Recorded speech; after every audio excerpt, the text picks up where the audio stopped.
eu quero começar te convidando a assistir ao vídeo anterior, cujo link está aqui na descrição deste vídeo, onde a gente vai falar sobre os mal-entendidos que todos nós podemos ir colecionando vida afora.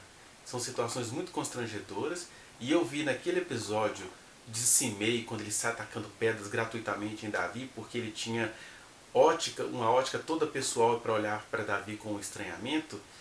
Eu vi ali uma série de rememorações pessoais, né? Eu tenho muitos mal-entendidos e sou vítima de muitos mal-entendidos, e falo de vários deles nessa mensagem anterior. Então eu peço a você que acesse, que assista, porque ela tem assim contornos autobiográficos que tem ligações viscerais, digamos assim, com essa história de Davi e Simei, enquanto ele fugia do seu filho Absalão, e aquele homem lá, que era um homem da família, da tribo de Saul, achava que Deus estava trazendo a vingança e que ele poderia ficar a noite inteira jogando pedras e falando tudo o que queria.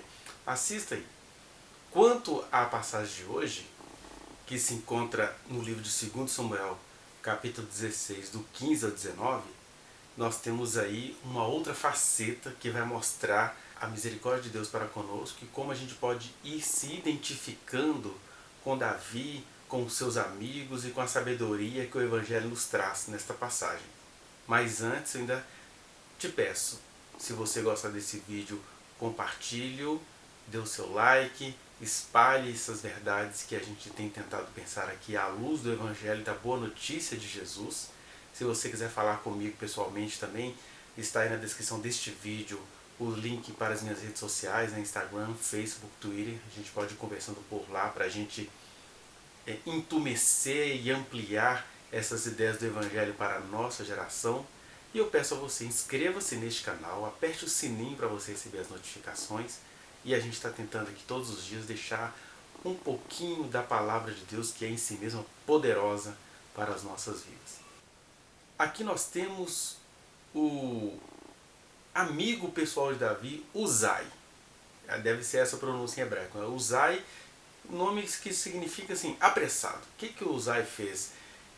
Ele era um arquita, né? Digamos assim, ele tinha origens cananeias, mas o texto bíblico vai mostrando que ele se converteu a Davi, ao Deus de Davi, a cultura judaica, que era a conversão como se dava àquela época. Ele adorava ao Deus de Davi, ele tinha Davi como amigo, não abriria a mão daquele homem, porque via Deus na vida dele. E aí esse Uzai queria fugir com Davi para o outro lado do Jordão, já que o Absalão estava tomando Israel, estava sendo muito querido por Israel, né? Essa maneira de o Absalão conseguir seduzir o povo mostra que o povo no íntimo não gostava de Davi. E esse Uzai, amigo de Davi, queria se debandar com ele. E Davi fala assim: não, Uzai, você vai me ser mais útil ficando lá, porque você vai trazer notícias para mim. E aí o Uzai vai dizer o texto que ele vai dar as honras ao Absalão, já que o Absalão estava se proclamando rei às custas do extermínio do seu pai, que ele ia tentar fazer, né? Aí o Uzai vai lá e viva o rei! E aí o Absalão fala assim: que belo amigo você é do Davi, né? Porque o Absalão sabia das relações viscerais entre o Uzai e o seu pai Davi. E aí ele fala: olha, que amigo é esse, hein, você? Aí ele fala assim: olha, na verdade, eu sou amigo de quem eu vejo Deus.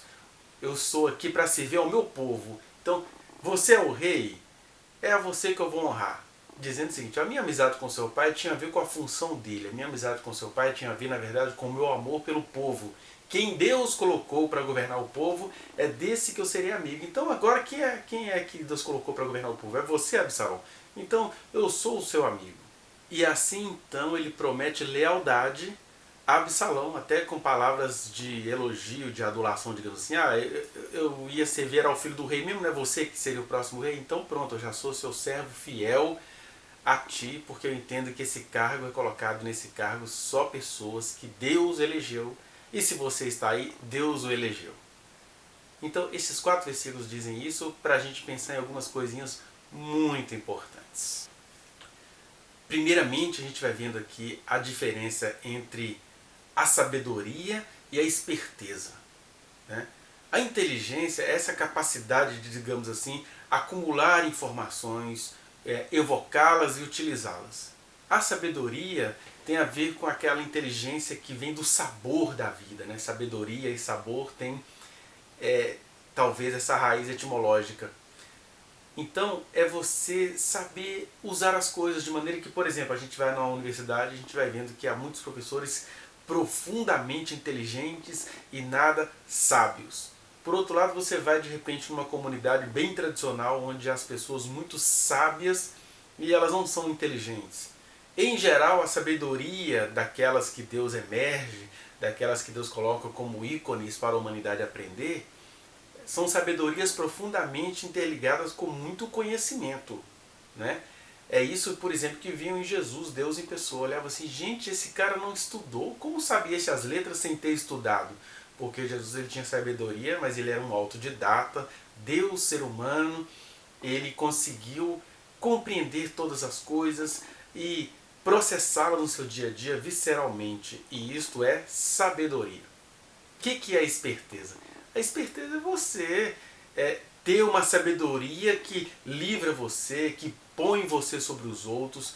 Né? Na sabedoria há esperteza, mas na esperteza não há nenhuma sabedoria, só há malandragem, mau caratismo, sarcasmo que vai caminhando para a perversidade. Por que eu estou dizendo isso? Porque o Uzai, sendo amigo de Davi, ele pratica aí uma esperteza que há na sabedoria, mas é uma esperteza que não existe sem sabedoria. De maneira que nós não estamos morando no Éden mais, a gente não vive num mundo onde a bênção nos é bem-vinda, a gente vive desses conflitos onde você está tendo o seu melhor coração, mas você está conversando com pessoas que amam a maldade. Nessa história, por exemplo, você tem aí um filho que, mesmo vendo Deus na vida do seu pai, e a gente entende todas as origens dessa rebelião de Absalão, mas mesmo assim isso não o torna menos rebelde, ele vai vendo que Deus era por seu pai e ele simplesmente, movido por um ódio interior de achar que o pai não resolveu os problemas de dentro de casa, ele se achou no direito de usurpar o trono do pai, de fazer o pai fugir, de planejar a morte do pai. A gente vai ver aí mais à frente que ele vai chegar, por conselho de um sábio, o avô da Batseba, a mulher de Davi, mãe do futuro rei Salomão. Esse homem vai aconselhá-lo a possuir as concubinas do pai que ele deixou lá para olhar as casas, os negócios do rei. Então, você tem um filho praticando uma loucura dessa. E aí a gente tem de responder a essas pessoas com essa esperteza fruto da sabedoria e não esperteza fruto da malandragem, do mau caratismo. É interessante que a gente vai vendo isso no Brasil, né? Quando você vai lá na CPI da pandemia. Você tem ali várias pessoas espertas. E é gente, inclusive, que professa religião. Porque são pessoas que se utilizam da lei. Você tem lá aquela Mayra, chamada de Capitã Cloroquina, que ela se assessoreou de um advogado para ela fazer um combinado com senadores que estão ali tentando proteger as corrupções do presidente ou as corrupções que ele não denunciou, e o presidente tem a obrigação constitucional de denunciar, de tomar providências, de contar para a população que lhe deu o voto.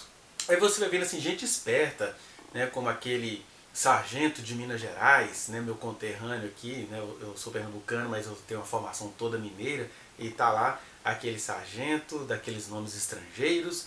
Você tem aquelas pessoas todas que os senadores estão pegando-as no pulo do gato. Então existe essa malandragem da esperteza, mas existe a esperteza da sabedoria, porque a sabedoria sabe olhar todas as coisas, sabe fazer previsões, ela sabe fazer aquilo que é bom para todos. E aí nesse sentido você tem o Uzai, que se ele estava sendo esperto em receber o fake rei Absalão, que estava ali se colocando como rei, na verdade ele estava agindo em temor a Deus, porque ele havia confessado capítulos antes a Davi. Ele estava agindo por amor ao povo, ele estava agindo por aquilo que Deus colocou, mas Deus é tão Deus que ele sabe conversar com o malandro na linguagem que o malandro entende. De maneira que o Uzai não estava mentindo. Eu acho que essa é uma ferramenta que todo crente deveria saber usar, ferramenta de verdade, porque o que ele vai dizer aqui, para ser mais exato, olha o que ele diz para o Absalão. O Absalão vai perguntar assim, é assim a tua fidelidade para com teu amigo Davi? Por que não foste com teu amigo? Respondeu Uzai a Absalão, não, mas aquele a quem o Senhor elegeu, e todo este povo, e todos os homens de Israel, a ele pertencerei e com ele ficarei. Ou seja, o Uzai não está cometendo nenhuma mentira aqui. Ele está usando exatamente aquela estratégia de sabedoria que Jesus, Deus homem, diante das autoridades judaicas que chegaram para eles e viviam lhe fazendo perguntas capciosas. Ah, é correto fazer isso? É lícito dar carta de divórcio à mulher por qualquer motivo? Enfim, diante daqueles homens que tinham inteligência, mas tinham uma perversidade no caráter, Jesus foi sábio e ele diz o que é preciso para aquele momento, para aquela situação. Jesus tinha que agir com essa sabedoria até em relação aos seus irmãos. Em João, ali no capítulo 6, capítulo 7, tem uma festa. E aí os irmãos falam assim, você não vai com a gente? Você não é o, digamos, o salvador do mundo? Aí Jesus fala assim, não, agora eu não vou. E aí quando ninguém mais o está aguardando, ele entra pela porta das ovelhas e vai falar do quem tem sede, vem a mim e beba. Ou seja, ele não faz propaganda de si para chegar no momento exato e ser quem ele é. E aí o Uzai usa essa mesma sabedoria que Jesus usou, da qual Jesus instrumentalizou, porque a gente precisa, no mundo caído de gente espertalhona e poderosa, ser sábio. De maneira que nessa sabedoria do Uzai, como na de Jesus, não havia mentira, porque o que ele disse foi uma verdade. E foi uma verdade, ele era a verdade dizendo aquelas verdades de maneira sábia naquele momento específico. Porque é verdade, ele está dizendo o seguinte, olha, Absalão, é assim que você vê as coisas? É igual Jesus falando para as autoridades judaicas, né? Ah, tu és o Messias, tu és o Deus, tu o dizes. Jesus estava ali de maneira sábia dizendo coisas dúbias. Está dizendo o seguinte, olha, vocês estão dizendo que eu sou, ou seja, assumam esse BO, você está dizendo, você está me perguntando porque você sabe que eu sou o rei dos judeus, né? Tu o dizes. E aqui ele está dizendo para Absalão, Absalão, você está achando que você é o rei?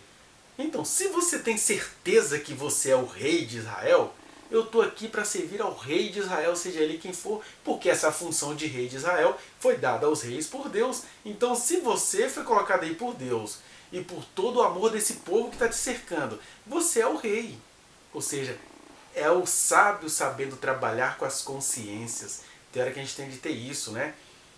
Fica parecendo um mentiroso, um espertalhão, mas ele estava sendo sábio, porque ele se escondeu atrás daquele que todos nós deveríamos esconder, atrás do nosso Senhor. Qual era a saída de Davi? Era ter um amigo sábio que falaria assim, eu vou com essa gente, já que eles acham que são de Deus, então eu vou com essa gente. E vou falar tudo, e o monte do Senhor se proverá, como disse Abraão em relação ao seu filho, né? Abraão, o pai pergunta para ele, pai, cadê? A gente está aqui com a lenha, com a faca, estamos com todo o material para o sacrifício, cadê o cordeiro? E o Abraão, ao invés de fazer drama, ele vai dizer, Deus proverá para si, meu filho, um cordeiro para o holocausto, mesmo que na cabeça dele estava assim, vou ter que matar meu filho que Deus pediu. Mas essa é a sabedoria que vive conforme aquilo que o momento pede. E existe, assim, eu sei que a linha é tênue, mas existe uma grande diferença neste viver conforme aquilo que o momento pede. Existe uma grande diferença entre você estar sendo íntegro, ainda que dançando temporariamente conforme a música, e você está sendo estrategista, espertalhão. E a diferença é essa. Quando Abraão fala, Deus proverá para si, Deus proveu. Quando Uzai fala, você é o rei, porque todo mundo que está sentado aí é o rei que Deus colocou, eu estou aqui para isso. Ele estava meio que dizendo para Deus, Deus, o Senhor se vira com isso aí, porque eu sei que o rei é Davi, mas esse cara está se achando rei e eu não vou brigar com essa consciência, né? E quando Jesus diz para o sumo sacerdote, tu o dizes, ele está dizendo, você não tem autoridade de Deus?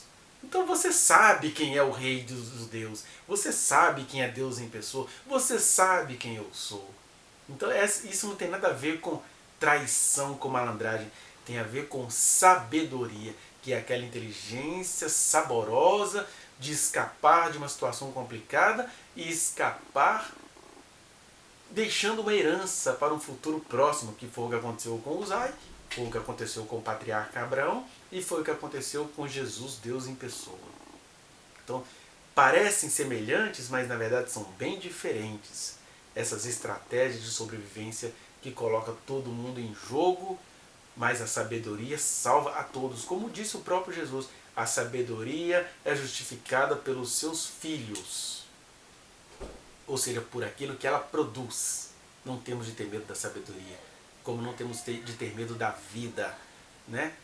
Então, quando o Uzai vai dizer isso para o rei Absalão, né, que se via como rei, ele estava trabalhando com a consciência. Tem hora que você precisa, tem hora que você não tem saída. Em momentos de tortura, em momentos de muito poder sobre você, você não tem saída, você vai ter que dançar conforme a música para o bem de todos. E aí o cara tá achando que tem você sobre a vida dele? É nesse sentido que o Paulo fala. Ele não está sendo a favor da escravização, ele não está sendo a favor da subjugação da mulher, ele só está dizendo o seguinte: gente, ter o Senhor nas nossas vidas é a grande diferença. De maneira, mulher, que se o seu marido está te oprimindo, seja submissa a ele como ao Senhor, nesse sentido do Uzai. Senhor, eu estou aqui porque eu não vejo saída. Se você é uma mulher que não tem direitos, que está num lugar onde não tem direitos, ou que está numa situação onde o pastor não te dá direitos, você sendo brasileira, você tem direitos. Mesmo assim, você pode, para sobreviver, usar essa sabedoria. Como aquela mãe que filmou o marido apertando a goelinha do seu bebê recém-nascido e ela juntou tudo com aquelas imagens todas e disse para o marido: olha, eu vou visitar a minha mãe. Se foi e nunca mais voltou. Ou seja, ela teve que temporariamente ser omissa e submissa para escapar. Porque existem muitas maneiras de escapar. Ou seja, isso é sabedoria, isso é vida, isso é graça. E nesse momento onde Davi não via solução, ele está assim: se isso tudo está acontecendo, porque essa é a sabedoria, é reconhecer o Senhor em todos os nossos caminhos e muitas vezes reconhecer que a nossa saída é só Ele. E o Davi está assim: olha, eu sei que Deus falou comigo, eu sei que Ele me tirou de trás da malhada, eu sei que Ele me exaltou sobre este povo, mas agora Ele está deixando o meu filho se levantar contra mim.